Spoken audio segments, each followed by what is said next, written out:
नमस्कार प्रेक्षकांनो, स्वागत आहे तुमचं ठरलं तर मग या मालिकेमध्ये.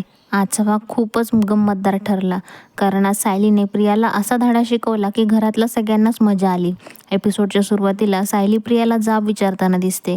सायलीला संशय आहे की सदा आणि मैना यांना पैसे देते. त्यामागे काहीतरी वेगळंच कारण असणार आहे. पण प्रिया मात्र लगेच एक वेगळीच गोष्ट सांगते. ती सांगते की गरीब लोकांना मदत करते आणि अश्विनला आनंद वाटावा म्हणून तिने हे सगळं केलं. अश्विनला प्रियाचं बोलणं खरं वाटतं. तो तिचं कौतुकही करतो. उलट तो म्हणतो की आता पुढे दर महिन्याला तो स्वतः प्रियाच्या अकाउंटमध्ये पैसे टाकेल, जेणेकरून ती अशा लोकांना मदत देखील करू शकेल. हे ऐकून प्रिया खूप खुश होते. पण सायली आणि अर्जुनला मात्र तिच्या या गोष्टीवर अजिबात विश्वास नसतो. प्रिया आणि अश्विन घरात गेल्यावर सायली आणि अर्जुन दोघेही त्यांच्या वागण्याबद्दल बोलतात. सायली म्हणते की प्रियाने काहीतरी खोटं लपवण्यासाठीच ही सगळी कथा तयार केली आहे. पण सायली ठरवते की प्रियाला तिच्या खोटेपणाची योग्य दिशा मिळालीच पाहिजे आणि तिला शिक्षा देखील झालीच पाहिजे. आणि इथे सायलीचा खरा प्लॅन सुरू होतो. सायली पुन्हा त्या गरजू लोकांना घरात बोलवते आणि सगळ्यांसमोर प्रियाचं कौतुक करायला लागते. पूर्णाजी आणि घरातील बाकीच्यांनाही वाटतं की प्रिया खरंच मोठ्या पुण्याचं काम करते. पण सायली लगेच सांगते की जर प्रिया इतकं चांगलं काम करते तर तिने स्वतःच्या हाताने सगळ्यांसाठी स्वयंपाक करून त्यांना जेवायला वाढावं. हे ऐकून प्रियाचा चेहराच उतरतो, कारण तिला स्वयंपाकच येत नाही. पण आता सगळ्यांसमोर शब्द दिला असल्यामुळे प्रिया किचनमध्ये जाते. खूप गोंधळ करत करत शेवटी ती खिचडी बनवायला लागते. सुरुवातीला विमल तिची मदत करते, पण कल्पनाताई मुद्दाम तिला थांबवतात आणि म्हणतात की हे पुण्याचं काम जे आहे ते प्रियानेच करायला हवं आणि तिलाच करू द्यावं. प्रिया कशाबशा खिचडी तयार करते आणि सगळ्यांना जेवायला देखील वाढते. पण इथेही सायली थांबत नाही. पूर्णाजी सांगतात की अन्नदान करण्यापूर्वी पाद्यपूजा करायची असते, म्हणजेच आधी पाहुण्यांचे पाय धुवायचे, हळदी कुंकू लावायचं, मग त्यांना नमस्कार करून जेवायला वाढायचं. हे ऐकून प्रियाची अवस्था पाहण्यासारखी होते.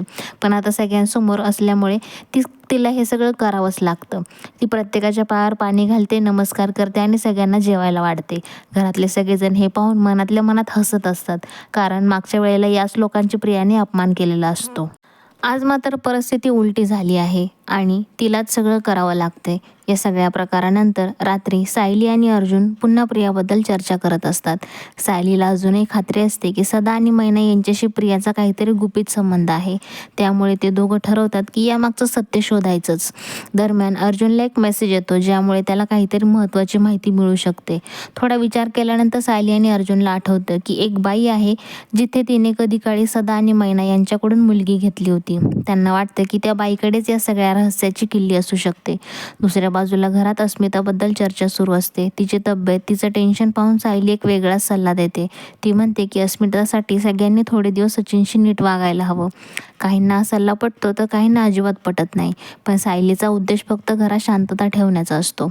एपिसोडच्या शेवटी एक मोठा ट्विस्ट समोर येण्याची चाहूल लागते, कारण पुढच्या भागात सायली आणि अर्जुन त्या बाईला भेटतात आणि तेथून त्यांना एक धक्कादायक माहिती मिळते. त्या बाईच्या म्हणण्यानुसार सदा आणि मैना यांनी त्यांच्या 5व्या मुलीला विकलं होतं.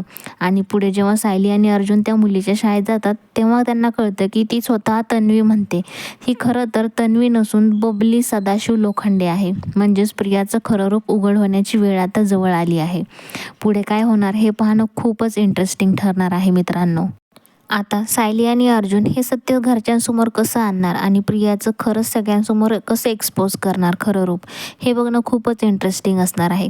आजचा भाग तुम्हाला कसा वाटला हे कमेंटमध्ये नक्की कळवा. आजचा व्हिडिओ जर तुम्हाला आवडला असेल तर चॅनलला सबस्क्राईब करा, लाईक करा आणि कमेंटमध्ये तुमचं मत नक्की कळवा. भेटूया पुढच्या